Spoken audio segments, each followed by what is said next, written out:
नमस्कार दोस्तों, मेरा नाम है सनी कौशिक। आप देख रहे हैं हरिभूमि टीवी। आज की ज़रूरी खबर में बात प्रदेश की 3 बड़ी रैलियां।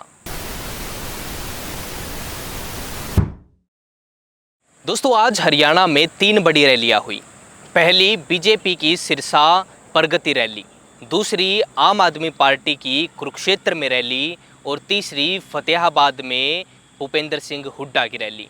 इस वीडियो में तीनों रैलियों में जो भाषण दिया गया है उसकी मुख्य बातें मैं आपको दिखाऊंगा। लेकिन पहले मैं आपको ये बता दूं कि किसने कितनी मिनटों का भाषण दिया और मुख्य बातें क्या रही। पहली बात करते हैं अरविंद केजरीवाल की। अरविंद केजरीवाल का जो भाषण था वो तकरीबन 26 मिनट 26 सेकंड का भाषण रहा और उसमें मुख्य जो बातें थी वो की गई एजुकेशन को लेकर, स्कूल को लेकर, हॉस्पिटल्स को लेकर। उन्होंने आर्मी भर्ती का भी मुद्दा उठाया और ये कहा कि आर्मी की जो भर्ती हैं वो नहीं निकल रही हैं। साथ ही खट्टर सरकार को पेपर लीक घोटालों पर भी घेरा है।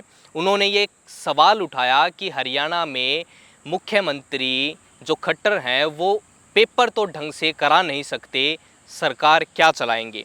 साथ ही उन्होंने अपने आप को हरियाणा का लाल बताया और ये चैलेंज दिया कि अगर वो इलेक्शन 2024 को जो इलेक्शन होने हैं उसमें खट्टर को अपना सीएम फेस बनाकर इलेक्शन लड़ के दिखाएं।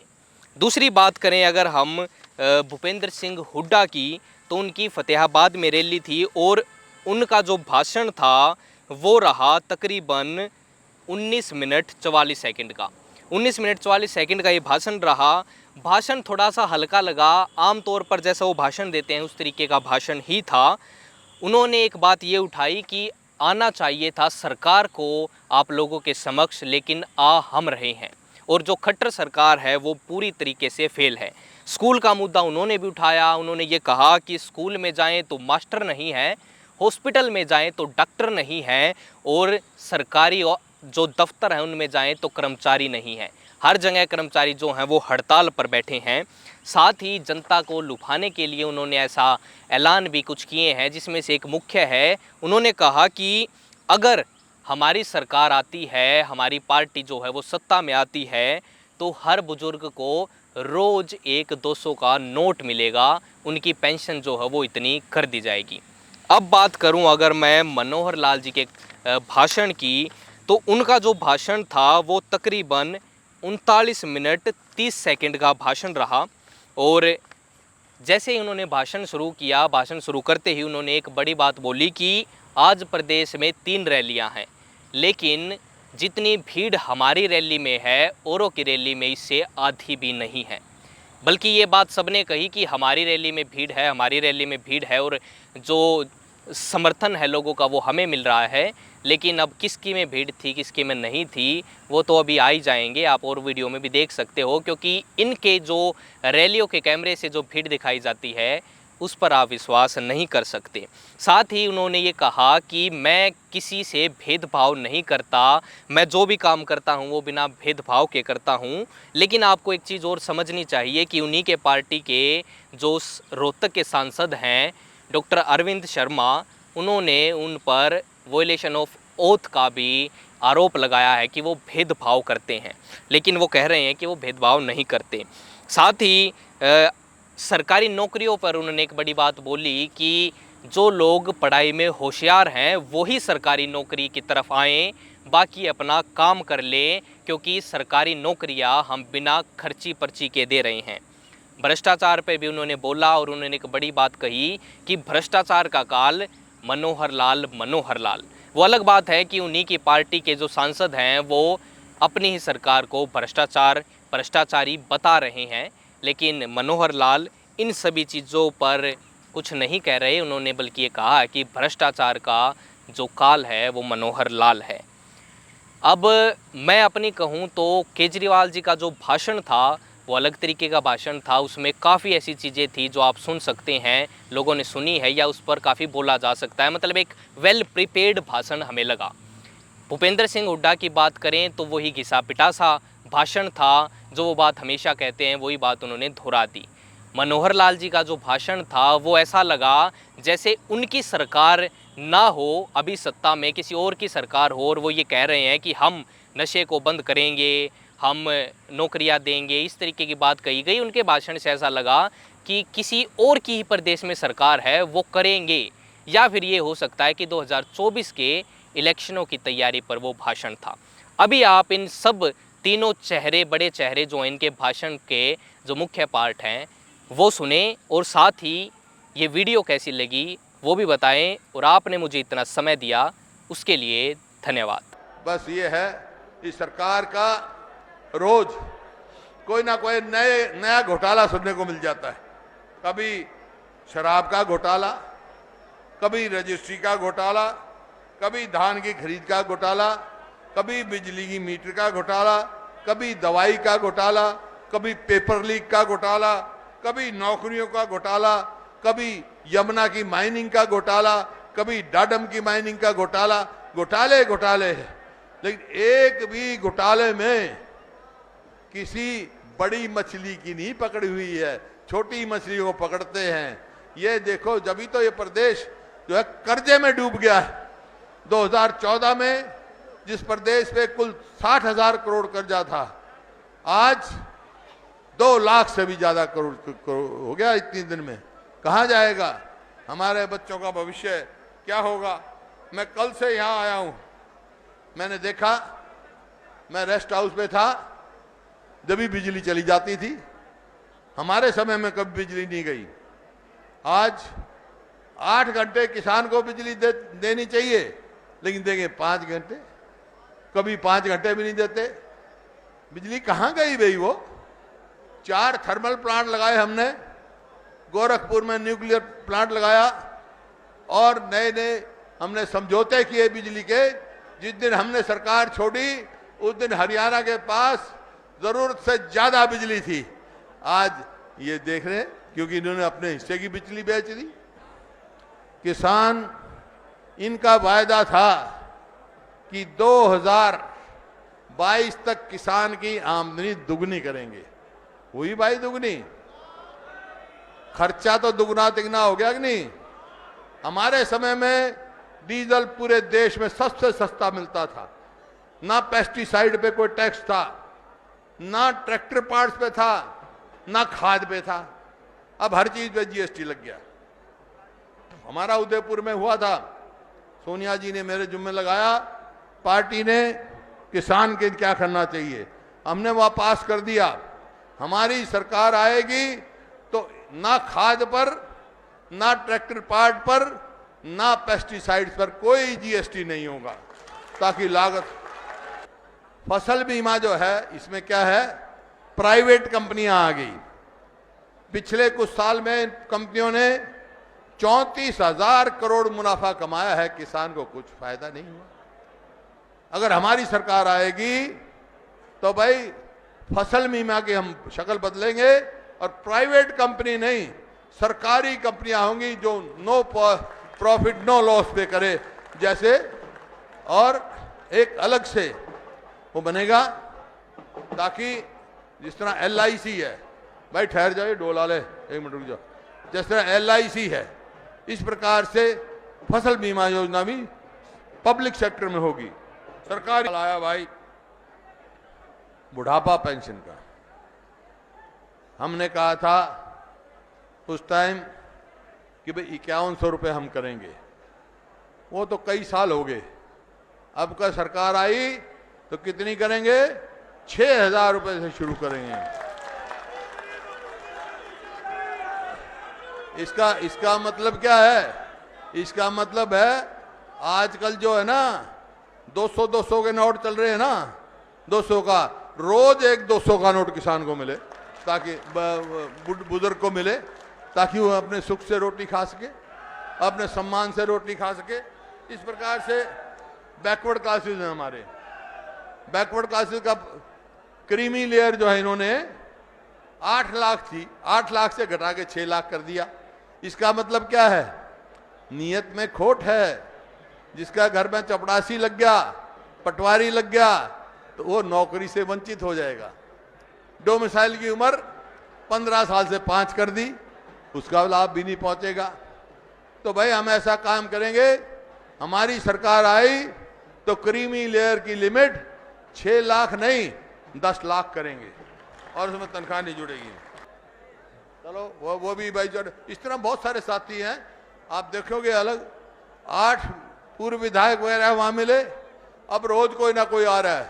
मेरे को लगता है कि औरों का तो बस्ता खाली होने जा रहा है। तुम करोगे आज जब यहां फतेहाबाद की तारीख हमने रखी, 29 तारीख हमने रखी, तो भाई इनको हो गया, इनके चूहे दौड़ने लग गए। एक ने सिरसा में रख दी, एक ने ये रख दी अपना टोहाना में रख दी, एक ने कुरुक्षेत्र रख दी। खैर टोहाना वाला तो पहले कैंसिल कर गया। आज सरसा की देख लो, कुरुक्षेत्र की देख लो। मैं दावे के साथ कह सकता हूं कोई सी भी रैली इससे आधी भी नहीं है, आधी भी हो तो मेरे को बताना। मैं इस बात की आपको मुबारकबाद देता हूं। ये साफ एक दर्शाता है, लोगों की 36 बरादरी की एक मंशा दर्शाता है कि आने वाला समय लोगों ने मन बना लिया है, कांग्रेस पार्टी के साथ रहेंगे, मौजूदा नेता के साथ रहेंगे। को सबसे अच्छा तब लगता है जब लोग मेरे को हरियाणा का लाल बोलते हैं।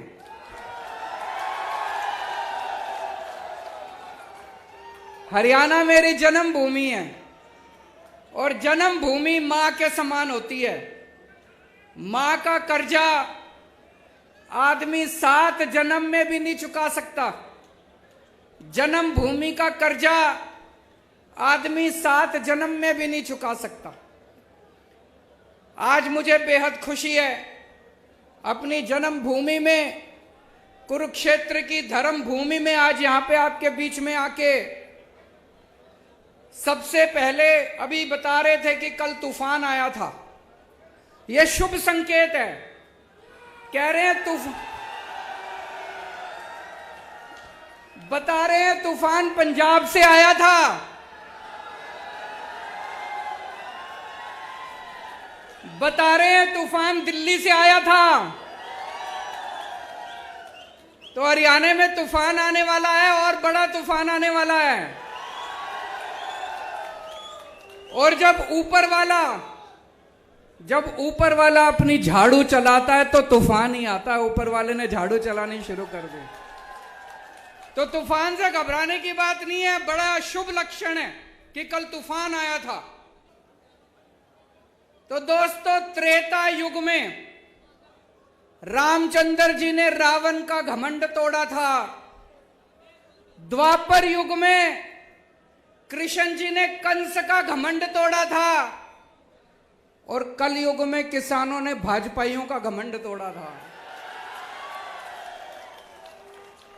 कुशालगढ़ होंगे लाखों बच्चे, दिल्ली के स्कूलों में 18 लाख बच्चे पढ़ते हैं। इन 18 लाख बच्चों का भविष्य पहले अंधकार में था। ऐसे ही लाखों बच्चों का भविष्य हरियाणा के अंदर अंधकार में है। हरियाणा के अंदर भी स्कूलों का बुरा हाल है। एक मौका दे दो, हरियाणा के सारे सरकारी स्कूल बदल के दिखा दूंगा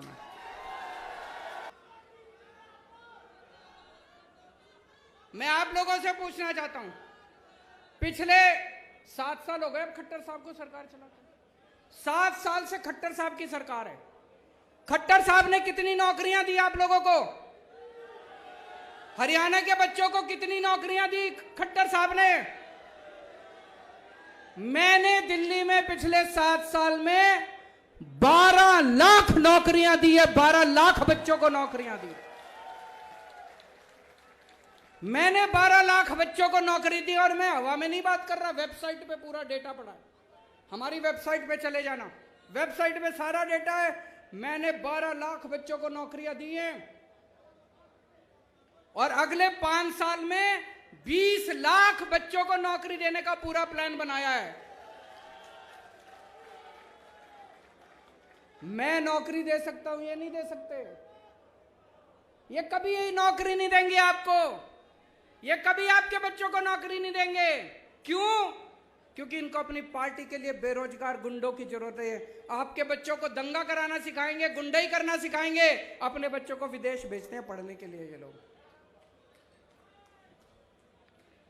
अभी मेरे को एक भाई बता रहा था, हरियाणा में सारे पेपर लीक हो जाते हैं, जितने भर्तियों के पेपर होते हैं सारे लीक। ऐसा है क्या जी? ये मेरे को एक लिस्ट दी है एक भाई ने।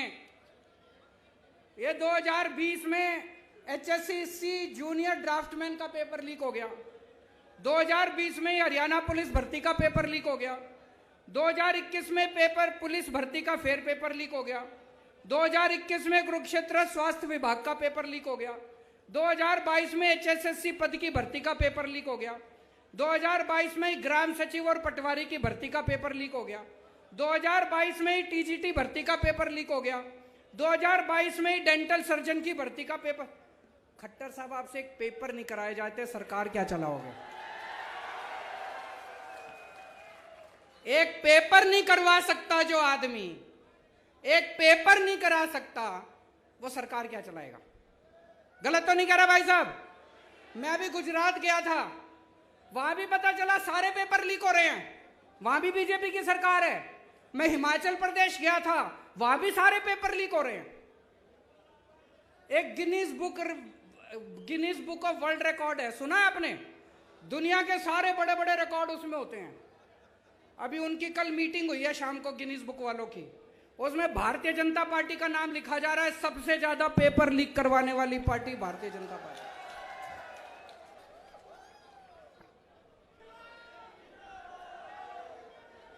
अभी हमें पता चला पंजाब में हमारा एक मंत्री अफसरों से पैसे मांग रहा था। हमारा हेल्थ मिनिस्टर पंजाब का अफसरों से पैसे मांग रहा था। मीडिया को नहीं पता था, विपक्षी दलों को भी नहीं पता था। कोई और पार्टी होती तो क्या करती? उसको कहती थोड़ा बहुत पार्टी फंड में भी जमा करा, सारा खुद मत खा, यही कहते। कोई और मुख्यमंत्री होता तो क्या करता? कहता आधा मेरे को दे, आधा खुद रख। आम आदमी पार्टी ऐसी नहीं है। हमने उस मंत्री को बर्खास्त करके उसको सीधा जेल में कर दिया। हमने दिल्ली में हमारा एक मंत्री, एक राशन वाले से मेरा मंत्री पैसे मांग रहा था, 2015 की बात है। मेरे पास ऑडियो रिकॉर्डिंग आई, किसी विपक्ष को नहीं पता था, किसी टीवी चैनल वाले को नहीं पता था। मैंने तुरंत अपने मंत्री को बर्खास्त करके उसको सीबीआई को सौंप दिया। इसीलिए कहते हैं आम आदमी पार्टी कट्टर ईमानदार पार्टी है।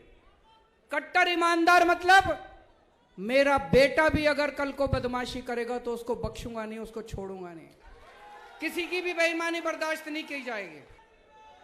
हमने दिल्ली में भ्रष्टाचार खत्म करा, पंजाब में भ्रष्टाचार खत्म करा, अब हरियाणा में भी भ्रष्टाचार खत्म करेंगे। यहां पे भी मेरे को बताया गया प्रॉपर्टी आईडी करके है, उसमें खूब पैसे चलते हैं। चलते हैं कि नहीं चलते? नगर निगम का चुनाव आने वाला है। इस नगर निगम के चुनाव में आप अपनी ताकत दिखा दो, जैसे पंजाब के लोगों ने अपनी ताकत दिखाई थी, जैसे दिल्ली के लोगों ने ताकत दिखाई थी। इन सारी पार्टियों को उखाड़ फेंको, एक मौका दो, नगर निगम को भी साफ करेंगे झाड़ू से, सारा भ्रष्टाचार दूर करेंगे और उसके बाद 2024 में हरियाणा को भी पूरे को साफ करेंगे, भ्रष्टाचार दूर करेंगे। मेरे को कोई पत्रकार कह रहा था कि ये बीजेपी वाले खट्टर साहब को हटा रहे हैं, कोई दूसरा सीएम ला रहे हैं, ऐसा है क्या? सुना आप लोगों ने भी? कह रहे खट्टर साहब को हटा के दूसरा सीएम ला रहे हैं। क्यों? खट्टर साहब भ्रष्टाचारी हैं क्या? खट्टर साहब काम नहीं करते क्या? मैं बीजेपी को चैलेंज करना चाहता हूं, हिम्मत है तो 2024 का चुनाव खट्टर साहब के साथ लड़के दिखाओ तुम। एक बात जो ध्यान करानी है मुझे कि भ्रष्टाचार पर हम प्रहार कर रहे हैं। शोर ये मचता है कि सरकार आने के बाद भ्रष्टाचार बढ़ गया है। आप लोग सब समझदार हैं, भ्रष्टाचार सदियों से चल रहा है या वर्षों से चल रहा है, लेकिन इस भ्रष्टाचार को पकड़ने की हिम्मत किसी ने नहीं की। हमने तो चाहे हमारे समय में भ्रष्टाचार हो और चाहे पहले का किया हुआ भ्रष्टाचार है, हम किसी को छोड़ेंगे नहीं। और बहुत दर्जनों लोग, सैकड़ों लोग इस भ्रष्टाचार की गिरफ्त में आ गए हैं। खास करके ये जो नौकरी लेने के लिए गलत प्रकार से लोग बिना जाए हुए कहीं ना कहीं पैसा देकर या किसी दूसरे आदमी को भेजकर कहीं परीक्षा परिणाम करवाता था, ये हमने पकड़ने शुरू किए हैं। लगभग 800 लोग जेलों के अंदर हैं और 300 की तलाश है जो भागे हुए हैं। ऐसे 1100 लोग पकड़े हैं हमने और संदेश दे दिया कि जो पढ़ के आएगा खुद अपने दिमाग से, अपनी बुद्धि से, योग्यता से जो नौकरी लेगा वो आएगा। ये नौकरी बिकने का काम ये नहीं होगा, खर्ची पर्ची नहीं चलेगी।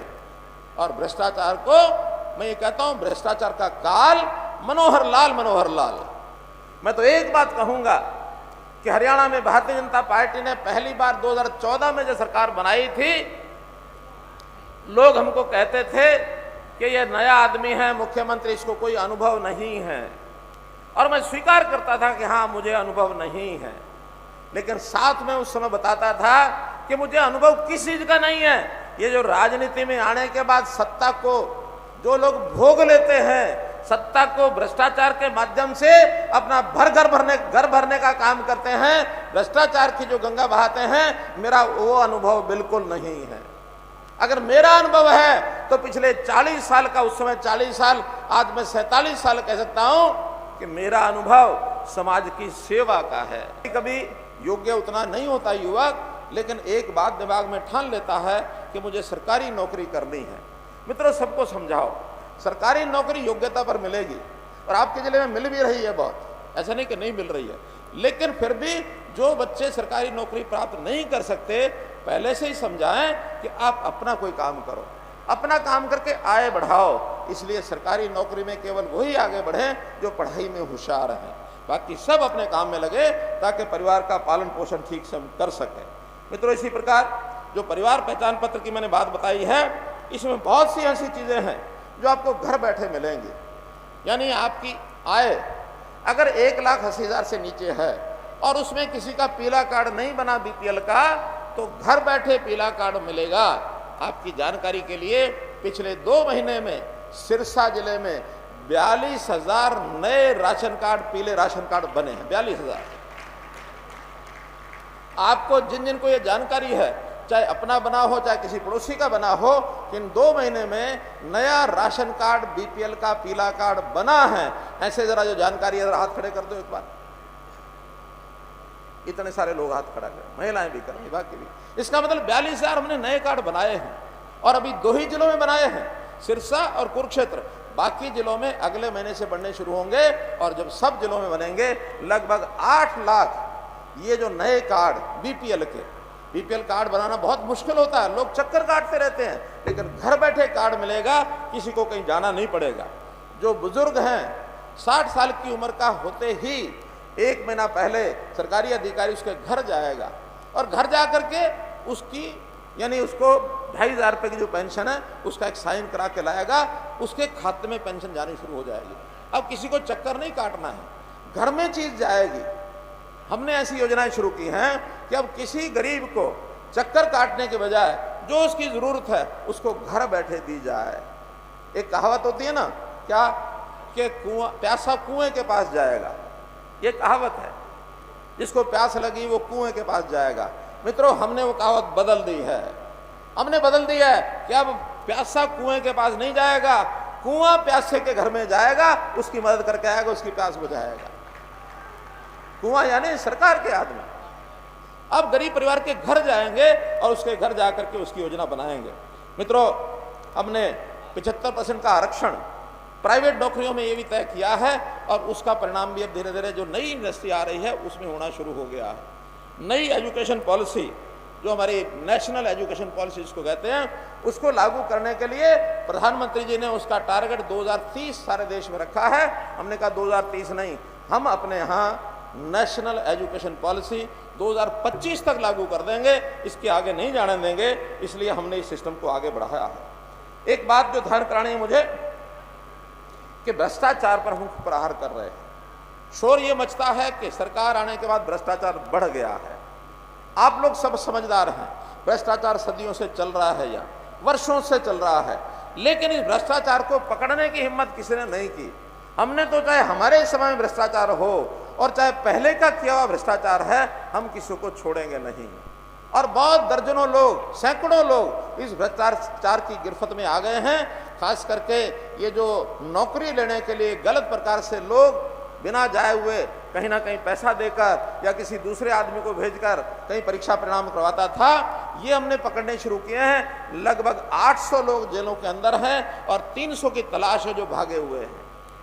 ऐसे 1100 लोग पकड़े हैं हमने और संदेश दे दिया कि जो पढ़ के आएगा खुद अपने दिमाग से, अपनी बुद्धि से, योग्यता से जो नौकरी लेगा वो आएगा। ये नौकरी बिकने का काम ये नहीं होगा, खर्ची पर्ची नहीं चलेगी। और भ्रष्टाचार को मैं ये कहता हूं, भ्रष्टाचार का काल मनोहर लाल। अगर किसी को भ्रष्टाचार की जानकारी मिले तो मित्रों हमारे पास भेजो। आधी रात को भी जानकारी मिलेगी तो उसको पकड़ने का, अगर कोई सूत्र आप देते हैं तो तुरंत पकड़ा जाएगा। अगर आप सूत्र नहीं देते, केवल जानकारी देते हैं, उसको पकड़ने का हम प्रयास करेंगे। और बहुत जल्दी भ्रष्टाचार, चाहे ये नेताओं का हो, चाहे अफसरों का हो, चाहे कर्मचारियों का हो। और एक बात थोड़ी सी कड़वी कह रहा हूं, कड़वी ये है कि इस भ्रष्टाचार में कभी कभी जनता के लोग भी मिल जाते हैं। गलत ढंग से कोई फायदा लेना चाहते हैं सरकार से और गलत ढंग से जाएंगे तो फायदा मानो 50,000 का मिलना है तो 60-60 कर लेंगे। भाई ये तो दे दे, 20,000 तेरे, 30,000 मेरे। ये बंदरबाट भ्रष्टाचार में जनता के लोगों के माध्यम से नहीं होनी चाहिए। और इसके प्रहरी भी हम हैं, इसके चौकीदार भी हम हैं। कोई गलत काम अगर करता नजर आता है उसको निडर बेखौफ होकर बताइए, बताने वाले का नाम बिल्कुल गुप्त रखा जाएगा, किसी को उसकी जानकारी नहीं दी जाएगी। आप समाज का भला करना है तो इन बातों में मेरे साथ आएंगे तो हम लोग इसको करेंगे। अपने भ्रष्टाचार को रोकने के लिए अपना विजिलेंस डिपार्टमेंट, जो हमारा विजिलेंस विभाग है, उसको मजबूत किया है।